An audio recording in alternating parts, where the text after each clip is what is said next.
नमस्कार मित्रांनो, आजच्या व्हिडिओमध्ये तुम्हा सर्वांचे मनपूर्वक स्वागत।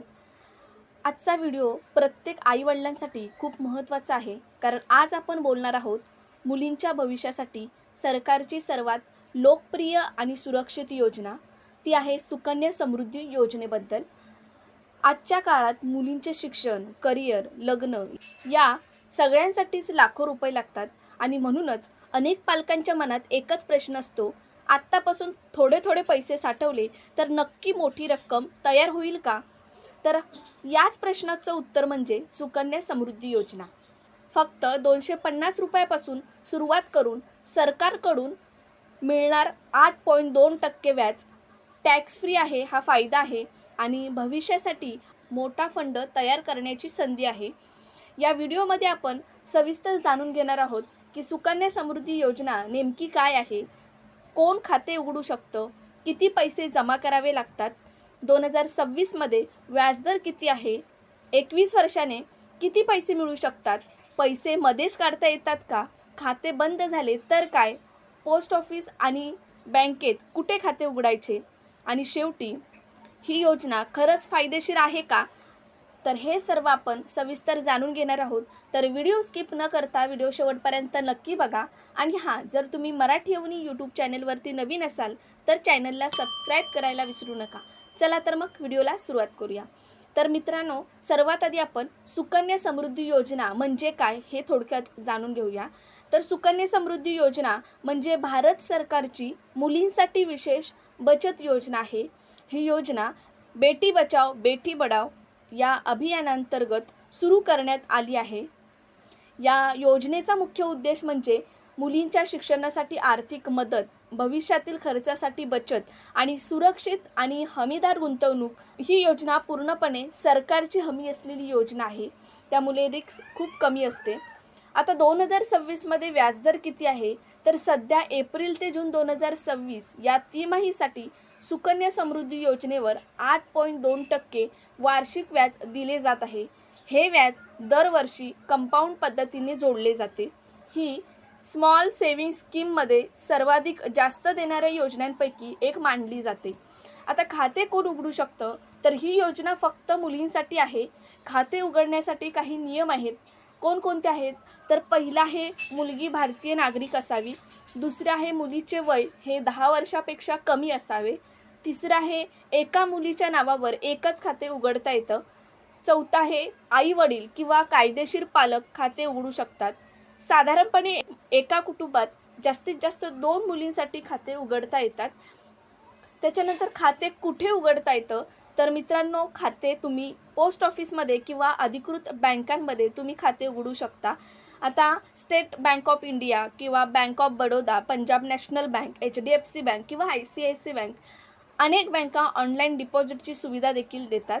त्याच्यानंतर खाते उघडण्यासाठी कोणकोणती कागदपत्रे लागतात, तर पहिला आहे मुलीचा जन्मदाखला, त्याच्यानंतर पालकांचे आधार कार्ड, पॅन कार्ड, त्याच्यानंतर address proof, passport size photo, पालकांचं आणि मुलीचं दोन्हीचंही पासपोर्ट साईज फोटो लागतात। काही बँकांमध्ये ॲडिशनल KYC डॉक्युमेंट्स देखील लागू शकतात। ही आहेत कागदपत्रे।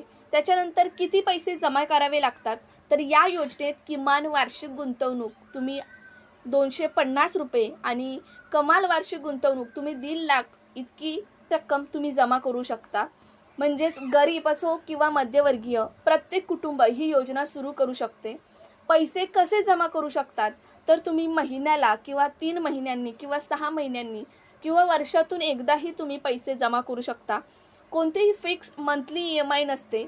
ही गोष्ट खूप लोकांना आवडते, कारण इन्कम इनरेग्युलर असली तरी सेविंग सुरू ठेवता येतात। तर किती वर्ष पैसे भरावे लागतात हे अनेकांना माहीत नसतं।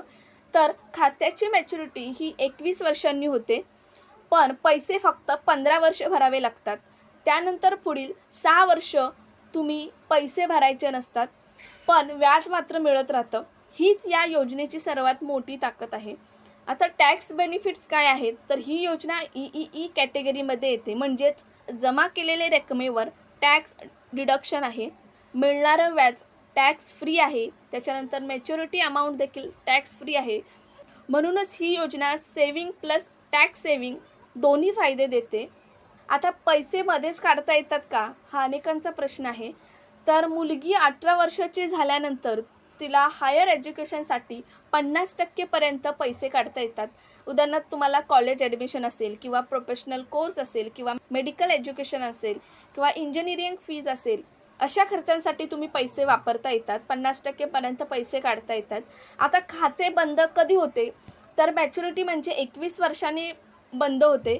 पण काही स्पेशल केसेसमध्ये अकाउंट प्रीमॅच्युअर बंद करता येतं. उदाहरणार्थ मुलीचा विवाह असेल किंवा गंभीर आजार असेल किंवा अकाउंट होल्डरचा मृत्यू झाला असेल, तर अशा परिस्थितीत या नियमानुसार अकाउंट तुम्ही बंद करता येतं. जर पैसे जमा केले नाहीत तर काय, तुम्ही 250 रुपये देखील जर जमा केले नाहीत तर तुमचं अकाउंट होल्डरमध्ये जाऊ शकतं. पण नंतर पॅनल्टी भरून अकाउंट पुन्हा सुरू करता येतं. म्हणून वर्षातून किमान 250 रुपये तरी जमा करणे महत्त्वाचं आहे. तर त्याच्यानंतर ही योजना FDपेक्षा चांगली आहे का, तर बऱ्याच वेळेला लोक विचारतात FD करू का सुकन्या योजना. तर मित्रांनो, FDमध्ये साधारण 6% ते 7% पर्यंत व्याज मिळतं, पण सुकन्या योजनेत 8.2% पर्यंत व्याज मिळतं. त्याशिवाय गव्हर्नमेंट गॅरंटी आहे, टॅक्स फ्री मॅच्युरिटी आहे किंवा लाँग टर्म कंपाऊंडिंगसाठीही अतिरिक्त फायदे आहेत. त्याच्यानंतर कोणासाठी ही योजना सर्वात फायदेशीर आहे, तर ही योजना विशेषतः लहान मुली असलेल्या पालकांसाठी किंवा लाँग टर्म सेफ इन्व्हेस्टमेंट पाहणाऱ्यांसाठी, टॅक्स सेव्हिंग करणाऱ्यांसाठी किंवा रिस्क फ्री सेव्हिंग हवी असणाऱ्यांसाठी खूप फायदेशीर आहे. तर सर्वात महत्त्वाच्या गोष्टी लक्षात ठेवा. पहिला आहे व्याजदर सरकार दर 3 महिन्यांनी बदलू शकतं. दुसरा आहे 15 वर्ष कॉन्ट्रीब्युशन आवश्यक. त्याच्यानंतर तिसरं आहे 21 वर्षांची मॅच्युरिटी आहे. चौथा आहे खाते ट्रान्सफर करता येतं. आणि 5वा आहे ऑनलाईन डिपॉझिट सुविधा काही बँकांमध्ये उपलब्ध आहे. तर मित्रांनो, सुकन्या समृद्धी योजना ही फक्त एक बचत योजना नाही, तर मुलीच्या सुरक्षित भविष्यासाठी एक मजबूत आर्थिक आधार आहे. आजपासून थोडी थोडी बचत सुरू केली तर पुढे शिक्षण, करिअर आणि लग्नासाठी मोठी मदत मिळू शकते. आणि सर्वात महत्त्वाचं म्हणजे ही योजना सरकारी असल्यामुळे सुरक्षितेची चिंता खूप कमी असते. जर तुम्हाला हा व्हिडिओ उपयोगी वाटला असेल तर व्हिडिओला नक्की लाईक करा, शेअर करा आणि हा व्हिडिओ प्रत्येक आईवडिलांपर्यंत नक्की शेअर करा, कारण ही माहिती अनेक कुटुंबांसाठी खूप महत्त्वाची ठरू शकते. धन्यवाद.